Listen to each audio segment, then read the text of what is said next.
Hi, this is Mark Vikas, the Ballpark Hunter in Orangeburg, South Carolina, and in back of me is historic Mirmow Field, which was the home of the Orangeburg Cardinals in 1973 and then the Dodgers in 1974.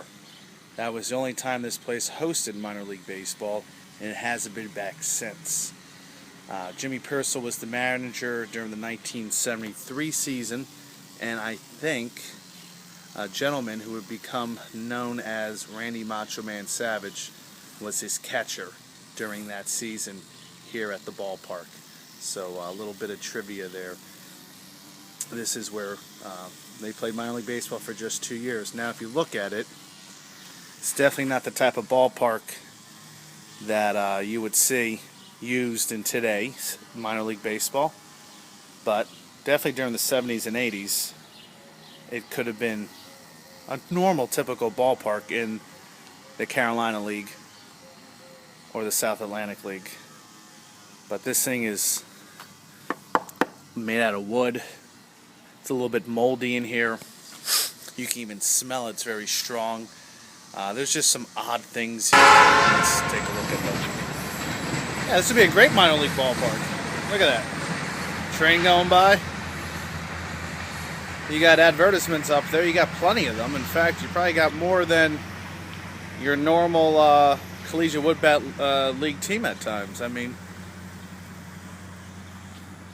imagine operating one of those teams here. No warm-up in this area, so one last look. Mirmow Field. I hope I'm saying that right. Here in Orangeburg, South Carolina. Ballpark that's in pretty decent condition, but definitely can use a little TLC to get it back up to par. This is the original wall here, which, man, imagine hitting that full speed. You break your arm. I would hate for that to happen to any young kid. But, you know, this is a very interesting place. I feel like an archaeologist just walking around here and examining things. I'm not finding a lot of cool stuff, but at the same time, it's definitely worth a visit for any ballpark traveler. I don't know what there is to do here at Orangeburg, but you're only about an hour away between Charleston and Columbia. Well, let's take a look. This, I don't know what the heck this would have been. This must have been like a concession stand souvenir. It had to be, yeah. This is probably where you sold products. 1 hour time limit while others are waiting. I don't know what the heck that's for, but you got me. So yeah, obviously this is where you sold your products. Now it's storage.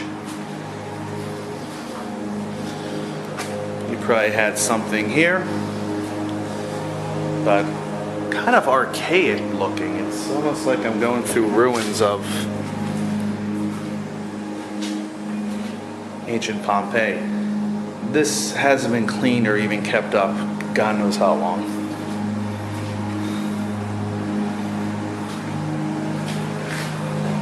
The smell of mold and the visibility of it is striking. This door's not even on its hinge.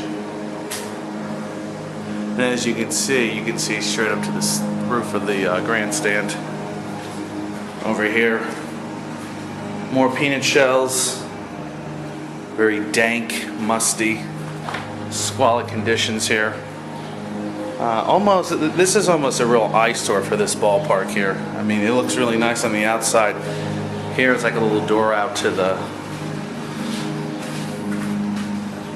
stands. So, yeah. This really is not a hallway for anything. I couldn't imagine having concessions here. This is probably more like bathrooms, player locker rooms. This is probably the concession area right here. But this entrance is at least nicely painted. Let's see if we can open up the door. Nope. This looks like an old ticket booth.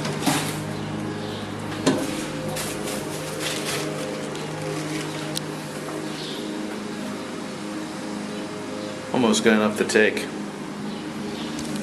but I'm not a thief. I don't know, this is too nice of a park to just kind of let it hang out here. I think if you put some renovations into it, you can get one of those collegiate wood bat leagues, a coastal plain league to come in. It would fit perfect with Columbia and Florence and Wilson and Asheboro and all those small little towns, Gastonia, Fayetteville. It would be a nice little addition to the league. I don't know if there have been talks about it or it just hasn't come to fruition for whatever reason.